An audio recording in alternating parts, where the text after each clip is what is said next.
if a CEO goes to whoever he or she makes accountable and says, show me somebody else who's done this well, there are many examples to which to point and many practices that can be copied.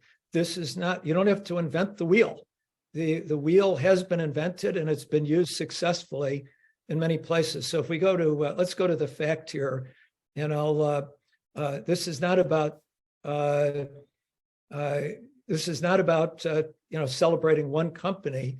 It's about the fact that the tools and the examples for success are abundant. And I'll let my colleagues talk about how they might be used most effectively in an organization that hasn't used them before.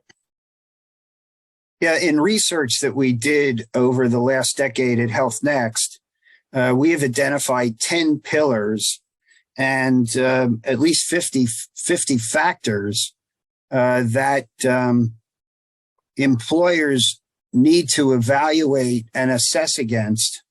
And our research shows that those companies that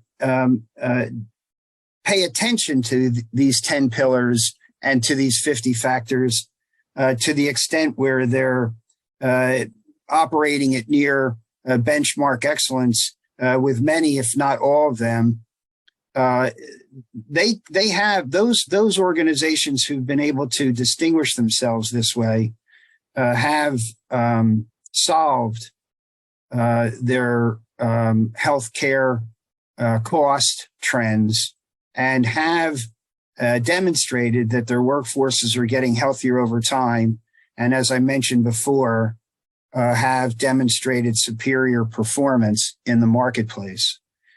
What we have found, as stated on this slide, is that you can't just do one thing. Often when I'm on a podium, an employer leader will ask, Ray, what are the 3 things I need to do to solve this problem?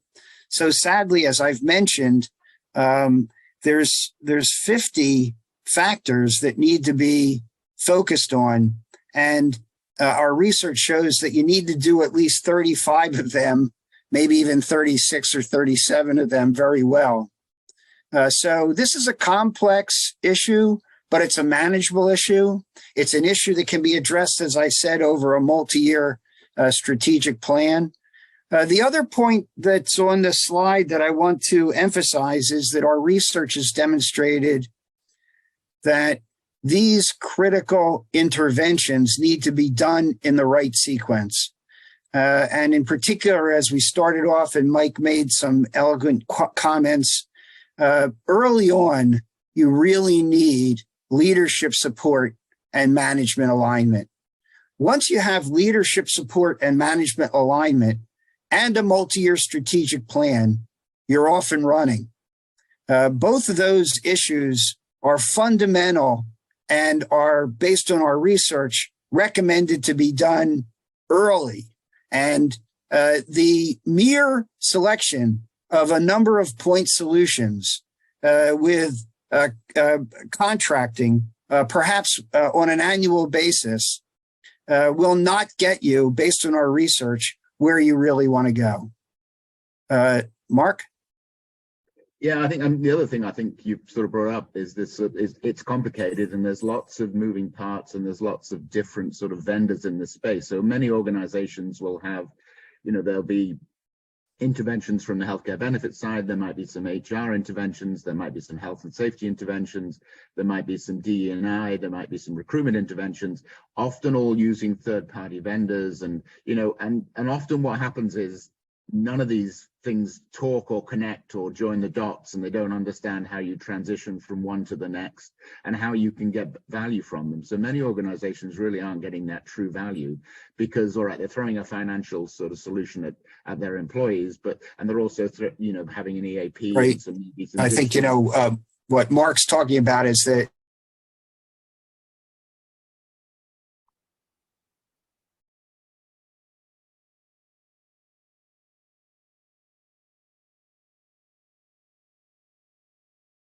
value from the investment that's made.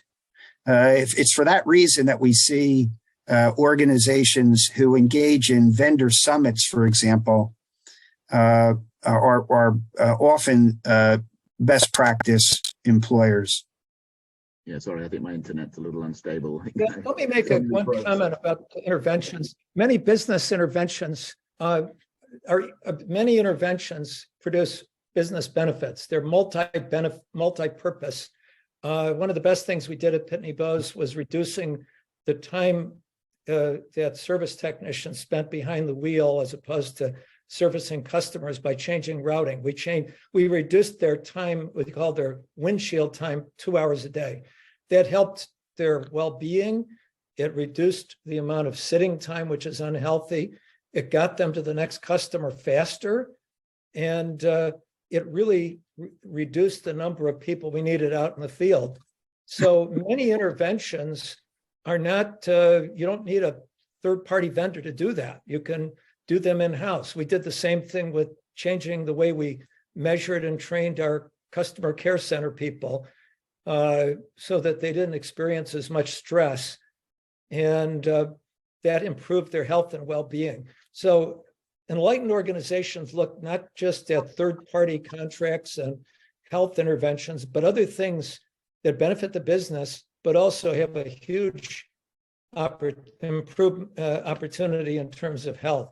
I see that we have one question in the chat box, and I'll hand it over to Ray and Mark. And it says that Salesforce announced that they're cutting back on wellness programs, felt that they were too focused on wellness and not enough on the bottom line. Do you see this trend? Do you see this trend continuing? So you guys are out in the market even more than I am. So what do you think is going to happen, and how do you react to what Salesforce has announced? Well, I would say this, that, okay, Mark.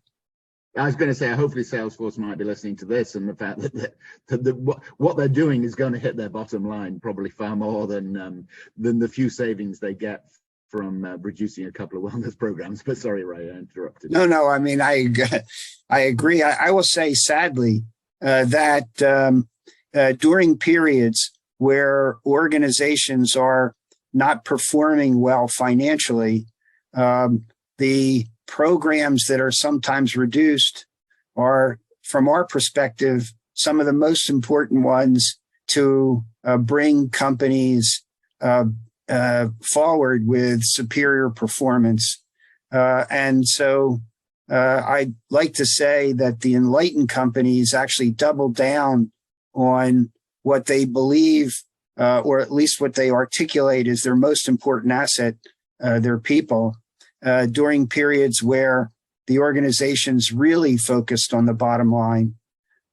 Long term, it makes great sense, particularly with a workforce that you're cultivating that is tenured and skilled. That you want to keep in those positions. I will tell you that a culture of health and well-being has been demonstrated to be one of the best strategies during a period of high resignation, or during a period where you have a lot of open positions and you're trying to attract great talent. In fact, increasingly, young people, in selecting what job they want to take, will choose an organization that's really committed to the health and well-being of their workforce. But we do have to differentiate in the statement that's been made by Salesforce between what we're talking about, which is a full-blown commitment to a cultural transformation of the organization, versus an individual wellness program. Yeah, I was going to say that we don't really know that. Now, 2 out of the 3 questions, and I think both of you should comment on this. One is, can you comment on healthcare organizations?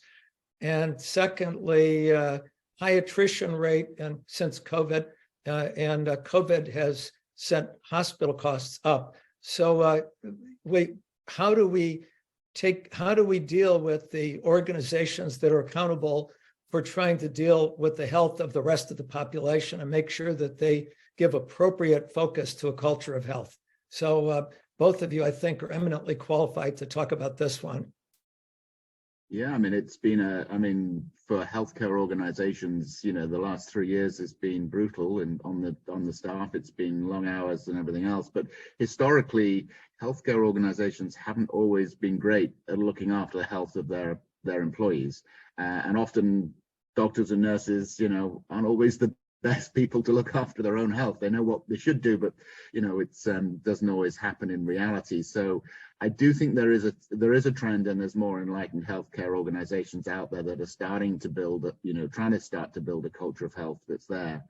But I do think, it's a challenge, and I think it would certainly help the organizations, those healthcare organizations prepare for the next pandemic, which we will have one. We'll never have another healthcare crisis that's going to hit the US or hit the world, in the not too distant future. So I think it's hopefully the last 3 years is a wake up call to some of the challenges and to try and move things forward and change. So. Yeah, I mean, I know we need to move quick. I think we need to go ahead, Mike. I'm just going to say, I'm down in Naples, Florida, and what they found when they didn't pay, I think, sufficient attention to the care of their nurses and their lower type workers is they were hiring a lot of traveling nurses and getting killed financially. So one of the impetuses for healthcare organizations to take care of their staff is that the cost of replacing that staff is a multiple of the staff they lose. So if anything, they are paying more attention now because of the COVID crisis and what it did to their bottom lines.